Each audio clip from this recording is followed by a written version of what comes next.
नमस्कार दोस्तों, मैं संस्कार अग्रवाल आप सभी का ज्योतिष वितरण चैनल में बहुत बहुत स्वागत करता हूं।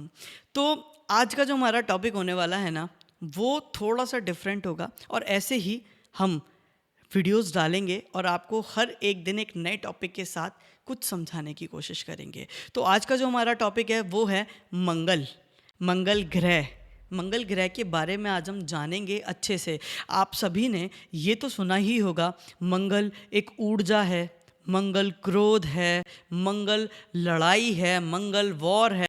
पर क्या आप सभी को पता है हम मंगल को वॉर से क्यों जोड़ते हैं, मंगल को विजय से क्यों जोड़ते हैं, मंगल को ही क्रोध से या एक ऐसी ऊर्जा जो बहुत ज़्यादा है उससे क्यों जोड़ा जाता है। तो इसको समझने के लिए हमें एक छोटी सी स्टोरी सुननी बहुत ज़रूरी है। ये बात उन दिनों की है जब माता सती ने राजा दक्ष के यज्ञ में कूदकर अपने देह त्याग दिए थे। इसके पश्चात जो हमारे भगवान शिव थे वो विलप करते हुए गहरी तपस्या में लीन हो गए, परंतु समक्ष संपूर्ण सृष्टि जो है वो शक्तिहीन होने लगी, जिसके कारण एक असुर, ताड़कासुर, बहुत बलवान और ना जाने कितनी शक्ति उसके अंदर समाई हुई, जो उस समय बहुत ज़्यादा बलशाली हो चुका था, जिसने ना कि ये कसम खाई थी कि वो देवताओं को हराएगा, बल्कि उसने ये सोच लिया था कि वो देवताओं का अंत भी करेगा। उसने लगभग सभी देवताओं को उन दिनों हरा ही दिया था। अब जो देवता हैं वो बहुत ज़्यादा परेशान हो गए और उन्होंने ब्रह्मा जी के पास जाना ज़रूरी समझा। वो ब्रह्मा जी के शरण में गए। तब ब्रह्मा जी ने उनको बताया कि ये जो तारकासुर है इसको वरदान मिला है, उसका वध सिर्फ एक शिव पुत्र ही कर सकता है। सभी देव शिवजी जी के पास जा पहुँचे, उनको जो गहरी तपस्या में लीन थे उससे उठाया। तब शिवजी जी ने पार्वती जी को उनकी तपस्या को देखते हुए उन्होंने उनसे विवाह किया और इसके पश्चात इन दोनों के मिलन से एक ऐसी ऊर्जा पैदा हुई। वो ऊर्जा थी कार्तिकेय। वो एक ऊर्जा एक बीज के रूप में पैदा हुई जो कार्तिकेय थे। इस चीज़ का ज्ञात तारकासुर को हो चुका था। तारकासुर ने दौड़ लगाई ताकि वो उस बीज को वहीं ख़त्म कर सके, परंतु वो बीज का तेज इतना ज़्यादा था और ये बात देवता भी जानते थे बहुत अच्छे से। इसी वजह से देवताओं के लिए भी उस बीज को बचाना या उसको संभालना लगभग नामुमकिन था। पर तब भी अग्निदेव ने हिम्मत करते हुए वहाँ से उस बीज को लिया, उस ताकत, उस शक्ति को लिया और उस शक्ति को लेकर भाग निकले। पर कुछ दूर पश्चात वो शक्ति को जब नहीं संभाल पाए, स्वयं अग्निदेव उस शक्ति को नहीं संभाल पाए, तो उन्होंने उस शक्ति को गंगा जी में छोड़ दिया। अब गंगा मैया भी उस शक्ति को नहीं संभाल पाई और वो शक्ति 6 भागों में डिवाइड हो गई।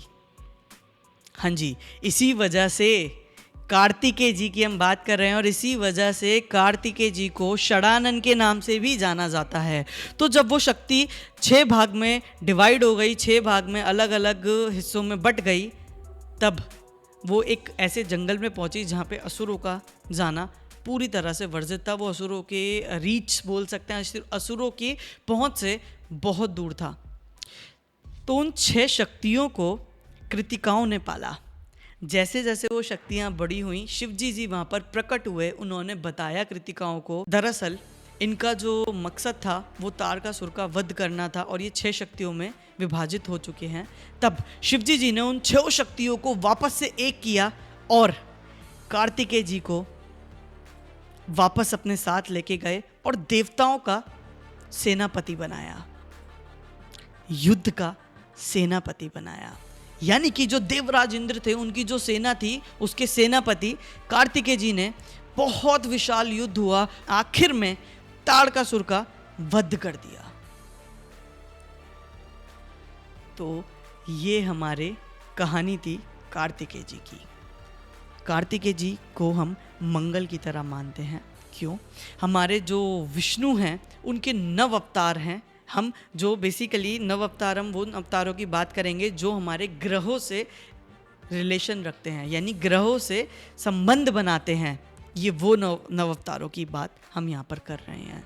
तो मंगल, अब आपको समझ में आया, एक ऐसी ऊर्जा है जिस ऊर्जा का कोई अंत ही नहीं है। मंगल एक ऐसी ऊर्जा है जिसको स्वयं अग्निदेव नहीं संभाल पाए थे।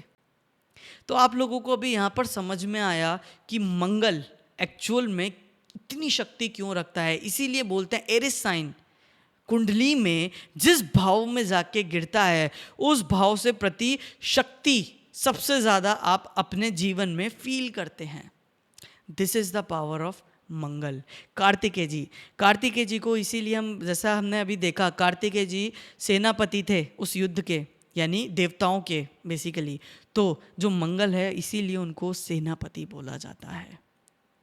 कार्तिकेय जी को विजय का देवता भी बोलते हैं, इसीलिए मंगल भी स्पोर्ट्स में विजय दिलाने का काम करता है। मंगल इसी वजह से स्पोर्ट्स को भी दर्शाता है, साथ के साथ युद्ध को भी दर्शाता है। तो ये एक छोटी सी कहानी थी जिसके माध्यम से मैंने आपको बताना ज़रूरी समझा कि मंगल की ऊर्जा दरअसल है क्या।